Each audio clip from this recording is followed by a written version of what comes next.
3, 2, 1, here we go. What do you do when your opponent plays a great defense? When your opponent plays the Grünfeld defense against you? Well, what I do is try to play something uncommon. It is about taking your opponent into a territory where you know a bit more than your opponent. This is the Grünfeld defense. I'm going to show you this tricky looking move, queen to a4 check, which you can also play in your own games. Let's take it from the top. d4, knight f6, c4, g6, knight c3, and black gets the center with d5. Take, take. Now white gets the center with e4. No way is black going to move the knight away from the center, so a capture happens, and black might go bishop to g7, putting pressure in the center straight away. There are many popular ways for white to play. The bishop can come to e3, the bishop can come to c4. Not today. I'm going to show you an uncommon approach. Queen a4 check, which looks like such a random check. That's going to be the idea pretty soon. So let's go through a few of these lines. Let's say they block with the knight, which is a normal way to block. Now I want you to go knight f3. They castle, and here, tuck the queen back. Yes, queen a3. And then later I want to go h4, h5. That's really one cool idea with this setup. The queen actually controls dark squares on a5 and c5. At the same time, you can try to counter with pawn to h4.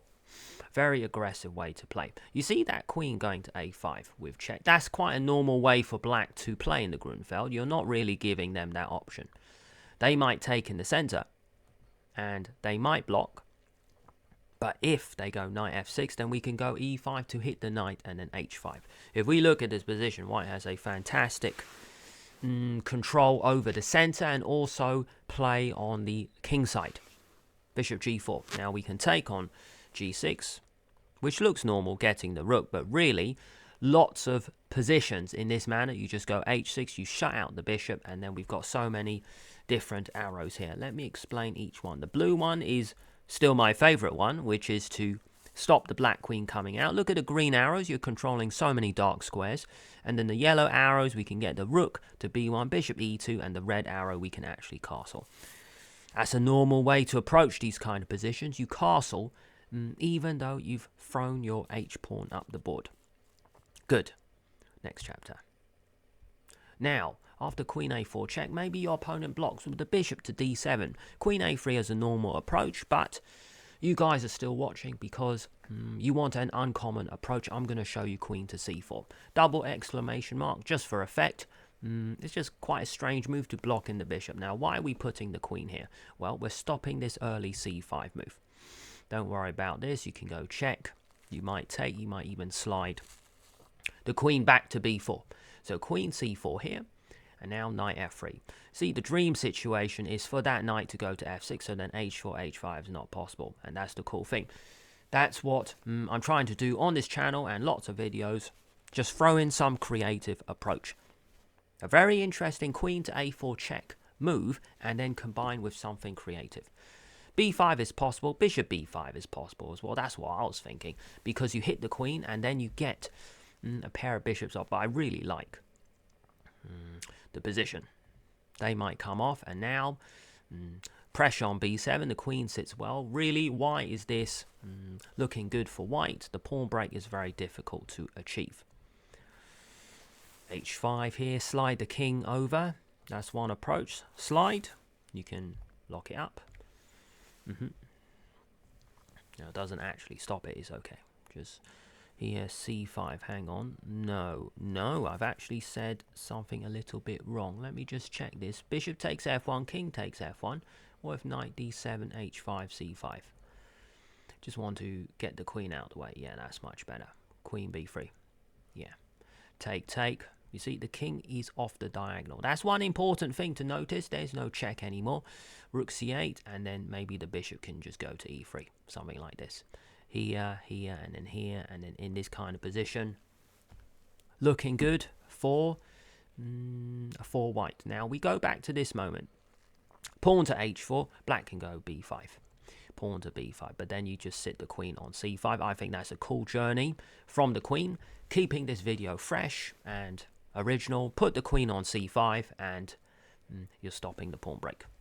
Bishop g4 might be possible, and now don't want to play this. I want a more active move. Knight to e5, hit the bishop. That's a cool move. Knight d7, attacking both, because it looks like you should move the knight. No way will you take. Just so much dark square control. Nope. Cool defensive move by black, but after take here, let's pause and look at every arrow. So lots of green circles showing white controls the center. Pawn to a4, that's the red arrow to break open the structure. The yellow arrow, the bishop can go to e2 or d3, and then pawn h5, we can get the pawns rolling, something like this. Something like this. Here, just want to show you a really, really cool tactic. Here, bishop e3 is just such a normal, good move. I was thinking d5. It looks like it traps the queen, but black has an absolutely brilliant move. Where can the queen go? You can pause the video now. 5 seconds, and then I'll tell you. Queen to d6, because if take, then you take with, you just recapture. That's the cool thing. There's no time. There's no time for white to take the bishop on e6, because bishop takes c3 is check. So let's go back a move, and if you move the queen back, then there's space to retreat, and black is going to break open the center. That's why people love playing the Grünfeld. You give white the center, and then you try to break it up. So after h4, b5, queen c5. This moment, take here, and you can just play bishop e3. Even you can get the king out the way. That's a cool move here. King f2, bishop e3, h5, like that.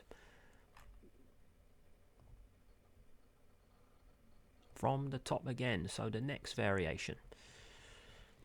Bishop g7, queen a4 check. Let's say they just block normally with pawn to c6. I just want you to go h4 straight away. I don't see any point in wasting time in h5. Now, this move looks too aggressive. Good. Black will strike in the center with their normal move, and I want you to go h6. Just lock it up and bishop e3. So what we're saying, it's like you've gained space on the right, and your queen is it's like defending the center and stopping a check as well. So this is one creative approach. Normal way for black to react, they might take in the center and then try to put pressure. It's fine. And now here I want to show you a bad move for white. A bad move for black, but it's normally a good move anyway. In these kind of positions, because you want the queens off.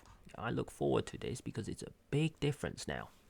Where black finds a way to trade the queens, but then you just get such a big position. This endgame is wonderful for white. So much space. I want you to get even more space with f4, just clamping down the bishop. So that's what you get in some of these videos. We do go into an endgame, but we are better. We've got rid of black's threats. And then we have a better position. You can trade bishops, I don't really mind, and something like this. Don't worry, just king f2. You see, they're not going to take, because then that bishop is just rubbish the whole game. Switch the rooks around, put it on b1, and then we get a good endgame position. Castle, any other variations? They might go h5, but then that square, the g5 square, belongs to white. Put a knight on g5 later, and this position looks pretty good. Yes.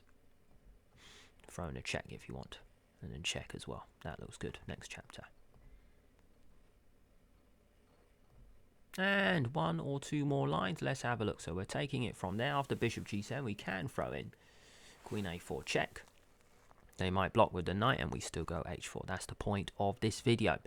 h5, black can strike in the center, and this is actually what you shouldn't do. So really, when they go knight d7, we can't play too aggressive with h4, because they have this really cool tactic where they strike in the center now, and if we go h6 and then knight f3, there's a brilliant move here. Yeah, you can pause. 5 seconds.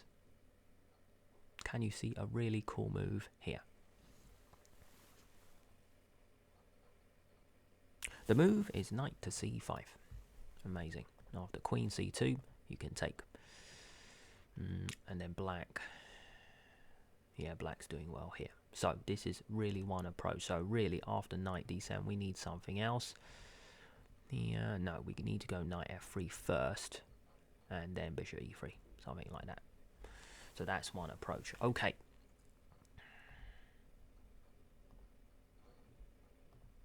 Queen a4 check, right, and now a top level approach, and they offer a queen trade. So here we don't trade, slide it back to a3 to stop the pawn break. That's one key thing we've learned from this video. And after knight f3, this kind of approach, b6 now, I don't want you to go h4. Doesn't work here. It doesn't work because queen g4 is really annoying. Lots of things are coming off now, putting pressure on both pawns. Doing research for this video, this line I did not enjoy. I did not enjoy. I know we're getting that pawn back, but this is, like, for me, this is not enough. This is not enough. Black is absolutely fine. I don't like this. So I want to flip it around. I want to change it here. Don't go h4. Bishop d3, bishop b7. We castle, and after c5, I had a game yesterday against a Lewisham club member with this line. I was wondering what I did wrong. You can play like this. I was thinking for absolutely ages on this position, and now you can play the cool move rook d1. I played d5 against him, but rook d1 actually works, and then we're okay.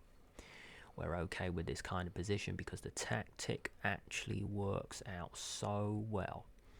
Brilliant move here for white. Oh, hang on, have I got this wrong?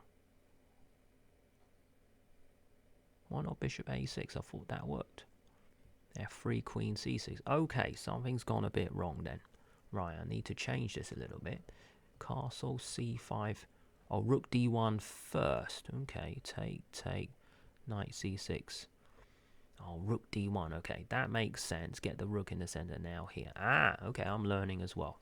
Take. Ah, okay, bishop a6. Fantastic. Got it wrong in real time. Doesn't matter, as part of the learning. Now after f3, oh, I see, then rook, the other rook can go to c1. Okay, that is so specific.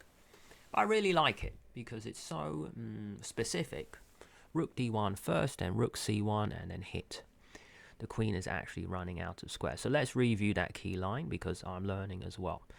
c5, you can't take because you lose the bishop. So after rook d1, take, knight c6, bishop e3. You cannot take the center. So later, how can white develop this position? Rook c1, d5, and then you keep playing. And any moment d5 happens, the knight will set on e5. That's part of it. So something like this, rook c1, and then the game goes on. Okay, great. Now for my outro. Here we go. Well, before I go to this screen, let me know in the comments below which was your top variation. I'll put timestamps for each one to make it so useful for you. Here we go. Master the best chess opening, your ultimate guide. Catalan opening, top left corner, and then bottom left corner. Master the Queen's Gambit, just like Magnus Carlsen. 2 more opening videos on this channel if you want to keep learning, keep improving your openings.